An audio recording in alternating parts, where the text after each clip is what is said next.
L'association Clisson Histoire et Patrimoine nous gratifie une nouvelle fois d'une superbe exposition sur le thème Clisson, ville fortifiée. La cité découvre ses remparts à l'espace Saint-Jacques à Clisson. Mais pour quelle raison la ville de Clisson était-elle fortifiée ? Clisson était fortifiée comme bien d'autres villes parce que les seigneurs gouvernants de ces époques-là souhaitaient non seulement protéger leur population, mais également se protéger eux-mêmes des convoitises extérieures. Et donc, on sait à quel moment, à quelle période les remparts sont arrivés, au tout début ? Oui, les remparts sont arrivés début XIIIe siècle, sous l'initiative d'Olivier Ier de Clisson. L'affaire a été suivie ensuite par François II, père d'Anne de Bretagne, et ensuite par Charles d'Avaugour, qui était issu de la lignée des d'Avaugour, François Ier d'Avaugour étant le fils bâtard de François II de Bretagne, et demi-frère d'Anne de Bretagne. On va revenir à l'exposition, beaucoup de gravures, beaucoup de dessins et beaucoup de photos. Oui.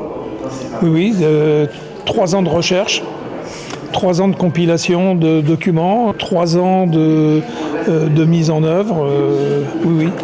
Beaucoup de photos, beaucoup de documents cohérents dans une suite logique. On commence avec un premier panneau, on va jusqu'au 12e dans une suite logique de photos et d'informations. De l'intérieur, on peut rentrer aussi à l'intérieur du château grâce à un film, je dirais, magnifique.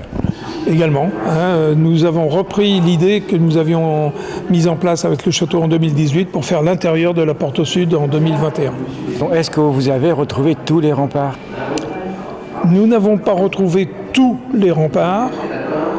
Il y a quelques endroits où ils ont totalement disparu. On ne peut pas même en trouver des traces. Mais bon, on a fait un effort d'imagination très, très simple. Mais on a retrouvé pratiquement 90% des remparts de Clisson. Impression côté municipalité. Eh bien, encore une fois, les bénévoles de Clisson Histoire et Patrimoine ont réussi à un vrai challenge de nous parler de la ville fortifiée. Et donc, l'exposition autour des remparts nous promène tout autour de la ville anciennement fortifiée et donc nous remémore finalement comment étaient faits les bastions autour du château. Qu'est-ce qui vous a le plus plu, vous a le plus bluffé, on va dire ? Alors, le film en 3D qui dure 12 minutes est assez révélateur finalement et synthétise bien l'ensemble de l'exposition. Et puis après, l'ensemble des panneaux et des diverses étapes nous permettent de nous poser sur chacune des portes, sur chacun des bastions. Et on peut remarquer finalement peut-être les erreurs de construction d'une certaine époque d'aujourd'hui ou qui ne sont pas en adéquation avec la porte sud notamment. Comme on dit, il ne faut jamais oublier l'histoire, ce qui veut dire que maintenant vous n'allez plus faire d'erreurs, monsieur le maire. Non, il ne faut pas dire ça, mais faut qu'on se pose les bonnes questions avant de réaménager tout un quartier. Et donc le travail qui a été fait là, finalement, peut nourrir la réflexion des élus pour que dans les années à venir, quand on réaménage la porte sud, quand on réaménage la place Saint-Jacques, finalement, on essaye de faire ressortir quelque chose de notre histoire. Alors justement, au niveau réflexion, on attend depuis longtemps cette fameuse porte sud de la rénover. Alors, c'est pour quand, monsieur le maire ? Alors aujourd'hui, les travaux de la porte sud ne sont pas programmés.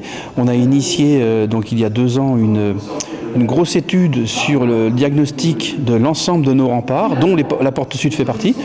On a initié l'année dernière la première phase de rénovation, de réhabilitation des remparts, à hauteur donc de 900 000 €. Restera à programmer dans les années à venir, mais alors ce n'est pas encore planifié, l'ensemble des 2 phases restantes, dont la porte sud fait partie.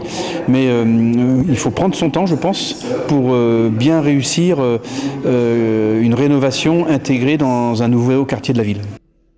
L'exposition est visible jusqu'au 19 septembre, du mercredi au samedi de 15h à 19h, et les dimanches de 10h à 12h et de 15h à 19h à l'espace Saint-Jacques à Clisson.